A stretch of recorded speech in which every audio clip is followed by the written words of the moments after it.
And Tom came back from his near-death experience thinking, we're all the same, we're all in this together.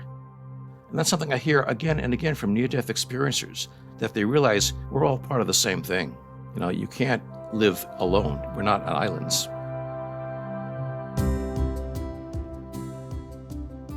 From Weill Cornell Medicine in New York City, this is Your Brain with Dr. Phil Stieg. Internationally renowned scientist and researcher, Dr. Stieg is neurosurgeon-in-chief of New York Presbyterian Weill Cornell Medical Center. This week, Dr. Stieg and his guest explore going to the brink of death. Hello, I'd like to welcome Dr. Bruce Grayson, Professor of Psychiatry and Neurobehavioral Sciences at the University of Virginia. Today, he is going to expand our understanding of near-death experiences. In his new book, After, he draws upon his experience with over 1,000 individuals experiencing near-death or NDEs. He vividly captures and describes in detail what people perceive in their NDE and how it affects their lives through personal stories. Finally, he challenges us to understand the meaning of NDEs related to the mind and body, as well as consciousness. Bruce, thank you for being with us today. Oh, thank you so much, Phil. I'm delighted to be talking to you today. Well, I'm going to start at the beginning, and this is the way you actually start the book, After, in which you relay the stories of Holly, an individual that shows up in the emergency room. What happened, and how did that affect you? As I started my psychiatric training, in the first few weeks, I was covering the emergency room, and I was asked to see a patient who had come in with an overdose in the ER. I went down to see her, and she was unconscious. I could not arouse her. But her roommate had come in with her, and I talked to the roommate in another room about 50 yards down the hall to get some background on what the patient was going through, what she might have taken, and so forth. I went back to see the patient, and she was still unconscious. So we arranged for her to be admitted to the intensive care unit overnight. I went back to see her the next morning, and when I saw her, I introduced myself, and she stopped me and said, "I know who you are. I remember you from last night." Well, that threw me because I was sure she was out cold. So I said something to her like, I'm surprised. I thought you were unconscious when I saw you last night. And she said to me, "Not in my room. I saw you talking to Susan down the hall." Well, that just stopped me right there. I couldn't imagine what she was talking about. The only way she could have done that is if she had left her body and come down to visit me. She saw that I was flustered and then went on to tell me about the conversation I had with her roommate, including where we were sitting, what the room looked like, what we were wearing, and she didn't make any mistakes at all. I was, maybe frightened is too strong a word, but I was certainly disturbed by this. I didn't know what to make of it, and as I tried to reflect on this next few days, I couldn't make any sense out of it at all. I convinced myself someone was playing a trick on me. I don't know who or how, but this couldn't possibly be true. And it wasn't until several years later that one of my colleagues at the University of Virginia, Raymond Moody, published a book called Life After Life, in which she gave us the term near-death experience and described what they were like. And that was my first intimation that these were not just crazy patients talking. These are something that happened to normal people all over the world. Can you define, so that everybody's on the same page here, what you mean by near-death experience? Sure, Phil. It's an experience that many people have when they come close to death, or sometimes are pronounced dead, in which they have unusual experiences like the sense of leaving their physical bodies, feeling overwhelmed by incredible peace and well-being. They often feel like they encounter other entities that are not physically present, which they may interpret as being deities or deceased loved ones. They often tend to review their entire lives.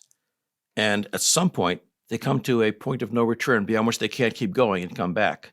So they stop at that point, and either they come back on their own will, or they're sent back against their will. A lot of people complain that we're just dealing with anecdotes, but of course, all science starts with anecdotes. You have to collect the data first, collect the raw stories, and then when you get enough of them, start looking for patterns that you can corroborate across religions, across cultures, and with NDEs across centuries.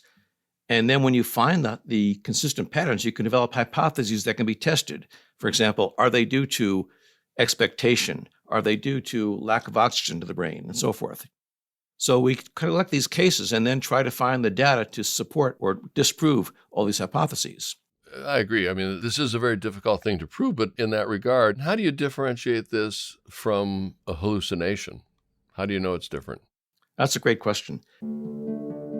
As a psychiatrist, I deal with hallucinations all the time, so of course that occurred to me. And there are lots of differences. The content of the hallucinations are really different from person to person.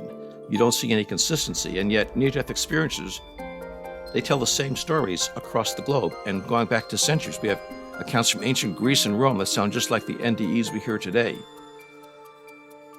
Furthermore, people have perceptions in a near-death experience from a apparent out-of-body perspective that are accurate and can be corroborated by other people present at the time.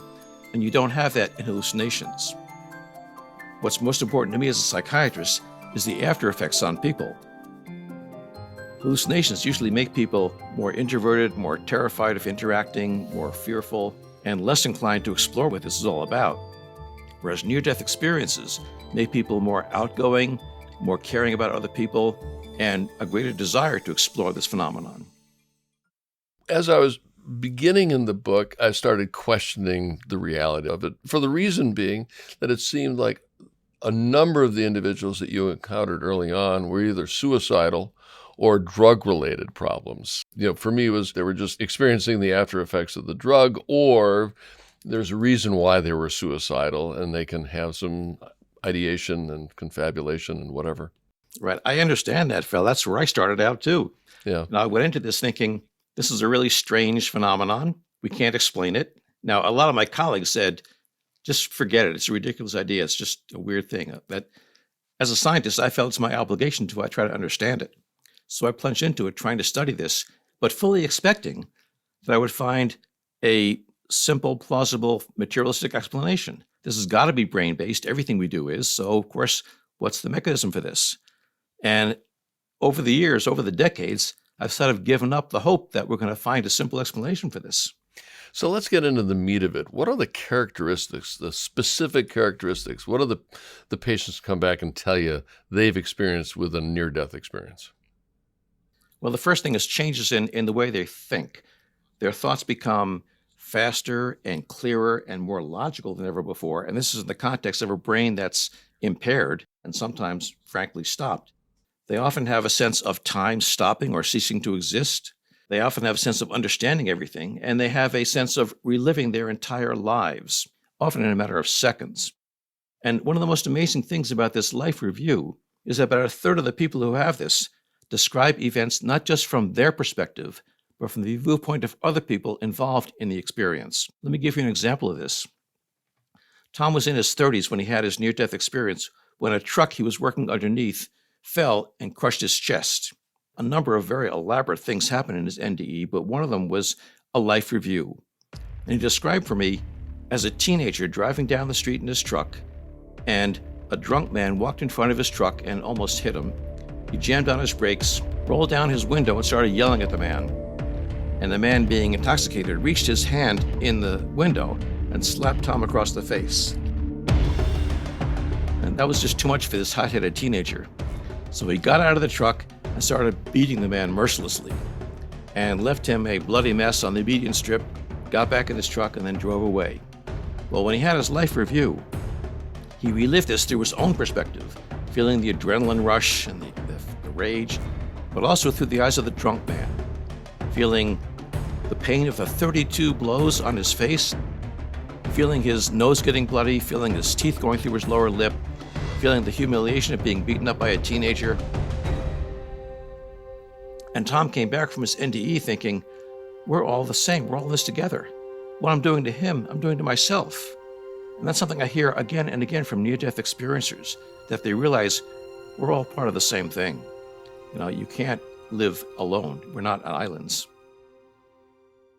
The ones that have been popularized, the NDs that have been popularized, appear always to have these out-of-body experiences. But you clearly indicate in the book that that's, not 100% of the time. Right. The thinking, the changes in thoughts are probably the most common. And also with that are changes in emotional state, that people often feel intense peace and well-being, sometimes outright joy, a sense of cosmic unity, being one with everything, and a sense of unconditional love coming from usually some being of light. A smaller number have what we call paranormal phenomena, for lack of a better word, sometimes seeing future visions and a sense of being out of the body. In many cases, they can report seeing things from outside the body that they shouldn't have been able to see. I can give you an example of that as well. A fellow I knew in his mid-50s who was a truck driver started having crushing chest pain one day on his rounds. So they rushed him to the operating room for a quadruple bypass surgery. And he later told me that in the middle of the operation, he rose up out of his body and looked down and saw his surgeon flapping his elbows like he was trying to fly. And when Al told me this, I started to laugh because I'd been a doctor for 30 years at that point. I'd never heard anything like that. So I said to him, I thought this was a hallucination coming from your anesthesia. And he said, no. I want you to talk to my doctor and confirm it from him. So I did. And his doctor sheepishly admitted to me that he had actually done this, that he had developed this unique habit. He never saw anyone else do it. He would let his residents start the operation, and then he would go in with his sterile gown and gloves on, and then watch them perform the operation, the beginning of it. And he placed his hands where he knew they wouldn't touch anything that was non-sterile, flat on his chest, and then point things out to them by wiggling his elbows so he wouldn't touch anything with his fingers. And he demonstrated exactly the way Al did. Now, I don't know how Al could have known about that unless he had actually seen it. Well, you've changed my performance in the operating room now. I don't do anything. I don't do anything that can be remembered by the patient. And be careful about the jokes you tell in the operating room. Exactly. And in your chapter that you call Out of Their Minds, there was that story about Peter, the schizophrenic, where, as I recall it now, was Satan was telling him to jump. When he jumped, then he experienced God. Yes, this was an undergraduate in the college who was schizophrenic and was hearing voices. He was not well medicated. And in response to what he thought was the voice of Satan, he climbed up to the roof of his dorm building and ended up jumping off the roof. And he told me that as he was falling, he heard the voice of God come to him, telling him that he was not Satan's spawn the way Satan was telling him, and that he was actually a child of God, and God wouldn't let him die this way. And he ended up not dying. And he described this to me, and I said, now wait a minute, you're telling me you heard a voice that no one else could hear, that was Satan, and you know now that was hallucination. And then you heard another voice that no one else could hear, that you say is God, and you say that was real. What's the difference? And he said, I can't explain it to you, but God's voice was more real to me than yours is right now, the way yours is more real than Satan's voice. And I've heard that again and again from near-death experiencers, that they can't prove it to me, but there's no doubt in their minds what's real and what's not real. Are these NDEs influenced by our beliefs? Great question. It's interesting because when you ask NDEers what happened, they usually start off by saying, I can't describe it to you. There are no words for it. And then we say, great, tell me about it. So we know we're forcing them to distort it by putting it into words. So they end up using metaphors. And the metaphors that come to them are usually from their culture or from their religion. So while the experience itself is not influenced by our beliefs, the words they use to describe them will be. And I'll give you an example. People all over the world talk about encountering this warm, loving being of light. And people from a Judeo-Christian culture may say that was God, whereas people who were raised in a Hindu or Buddhist or Shinto culture won't use that term. And I've heard again and again people describing things in metaphors and saying, but it wasn't really like that. That's just what I used to say for it. For example, many people describe the transition from this physical world, from their bodies, to the other realm as going through a long, dark, enclosed space. And here in the US, they usually say, I went through a tunnel. Well, people in other parts of the world that don't have many tunnels won't use that word. They'll say, I fell into a well or went into a cave. And I interviewed one fellow here who was a truck driver who said, I got sucked into a tailpipe. I remember that. So whatever metaphors come to them are what they use, and the metaphors are usually related to their culture.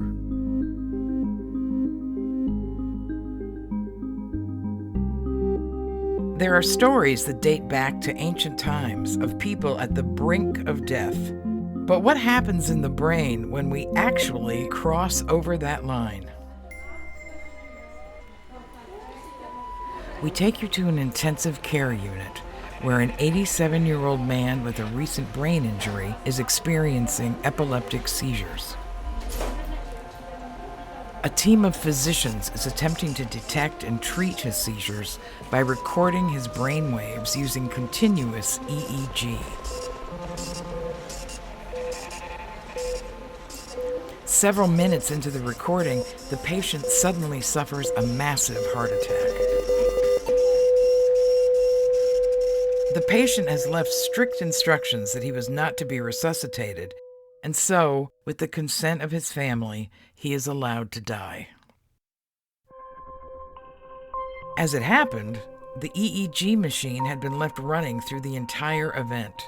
For the first time in medical history, scientists had a complete recording of brain activity before and after death. Researchers analyzing the 30 seconds before and after the heart stopped observed distinct changes in brainwave activity. Especially in the so-called gamma oscillations, which are associated with activities like dreaming, memory recall, and meditation.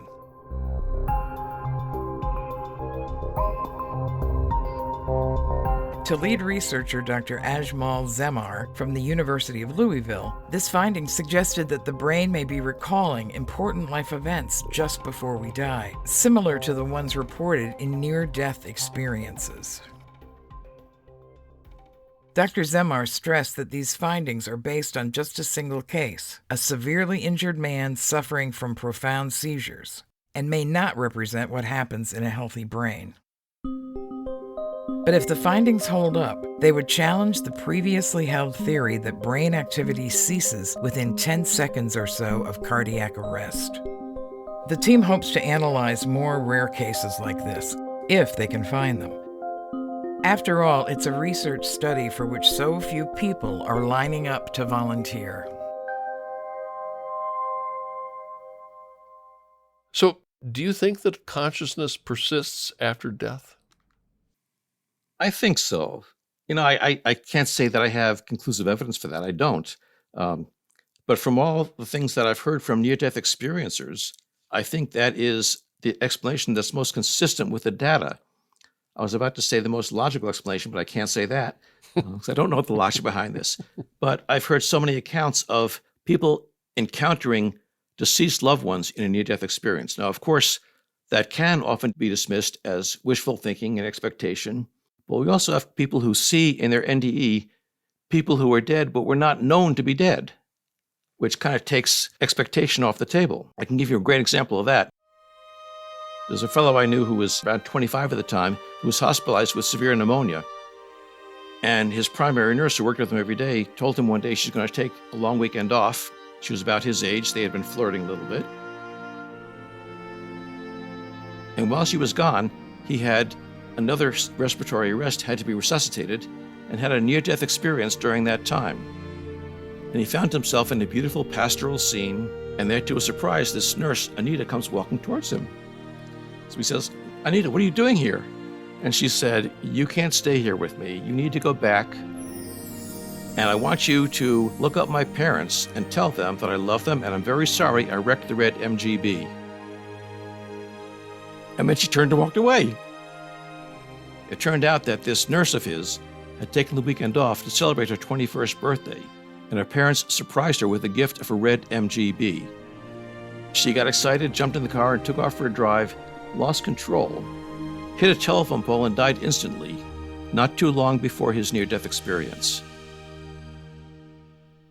Now, there's no way he could have known that she had died or expected it or wanted to see her, and certainly no way he could have known how she died, and yet he did. So I don't know how to explain that, unless you assume that somehow the spirit or some part of Anita was still able to function and communicate with the patient. 90% of the people that have these NDEs, however, describe, for lack of a better term, like they said, a godlike figure. How did you deal with that? And has it changed your perception of afterlife? Well, I don't know really what to make of the idea of a deity because my NDE friends insist it's real, you need to believe in it, but I don't know what it is. I think what they're telling me is the metaphorical way of describing it, not the literal description of what they experienced. So I don't know what it really is. Some will put it in a very anthropomorphic term by saying that was God. Others will describe it as the Force from Star Wars, this thing that holds us all together. Some people describe it as our individual lives are like waves in an ocean, and we're separate from the ocean with structure for a little while and then fade back into the ocean, and the ocean is God. The other thing that I find utterly amazing is how these NDEs change everything. Yes. Their attitudes towards death, their lifestyle changes. Yeah. Describe that. Well, as a psychiatrist, that's the most important part of the experience for me. People consistently have the same after effects, whether they are positive or negative experiences. They describe changes in attitude, and most consistently, they talk about no longer being afraid of dying. When I first heard this, as a psychiatrist, I worried, is that going to make people more suicidal if I tell them about this? That death is nothing to be afraid of. And we did a study of people who were admitted to the hospital with a suicide attempt and compared those who had a near-death experience as a result of the suicide attempt and those who didn't. Paradoxically, those who had a near-death experience were less suicidal afterwards. And when I asked them to explain this, they said things like, I still have the same problems, but now I see the meaning and purpose in everything that happens to me. And I see that my problems are not something to be run away from, but something to be grappled with, and I can learn from them. And they also say that if you lose your fear of dying, you also lose your fear of living, because you're not afraid of losing your life, so you become much more risk-taking. You jump in with both feet to everything. You enjoy life a whole lot more. They also describe a sense of increased spirituality, and they now believe that we are all interconnected, that there is something greater than us, something you can call divine, and they change their lives. They become much more altruistic in their behavior. They tend to volunteer more. It can create tremendous difficulties in their lives. Well, the one story that I really like, though, is Mickey from the Mafia. You got to tell that story. Yeah. This is a fellow who was he worked for the Mafia. He was part of the family, and he had a heart attack and was thought to be dead. And when he came back, he was totally transformed. Before this, he vividly described for me how he used to abuse people. One of his jobs was collecting prostitutes for visiting dignitaries, and he would just treat them like garbage. And after his NDE, he became very compassionate, trying to help people. He ended up working as a counselor for delinquent boys, this type of thing. He just no longer cared about the things he cared about before. His girlfriend, she complained that he no longer cared about things of substance, meaning money, flashy clothes. In my naive ideas, I thought, once you're part of the family, you don't get out of it. But they were happy to let him go. He has no use to them at all. I thought that was a cute story. Last question. When you die, where do you think you're going to go? Are you going to see light? Are you going to feel happy? What are your personal feelings about this? Boy, that's the question, isn't it? Yeah, because I think what these people are telling me are metaphors, I really don't know what to make of it literally. I do think, on the basis of all this evidence, that there is something after death, and that after I die, I will experience something that is not frightening, that is pleasant. Mm-hmm. I don't know what it is, and if I am wrong, then I won't be alive to know about it. So, Dr. Bruce Grayson, author of the book After, thank you so much for spending this time enlightening us on near-death experiences, how it changes people's lives when they come back, and how we might actually be able to use what we've learned from those experiences to affect other people's lives. Thank you for being with us. Thank you so much, Phil. It's been a delight talking to you. This is Your Brain with Dr. Phil Steig is produced for the Weill Cornell Medicine Department of Neurosurgery by the Really Interesting Picture Company. The episode producers are Hildy Rubin and Liz Witham. Social media management by Jillian Jean Creative. The series is directed and edited by Tom Veltri, with music by Lenny Williams. The announcer is Mindy Weisberger. If you enjoyed this episode, please leave a review on Apple Podcasts, and be sure to follow Dr. Steig on Facebook at This Is Your Brain.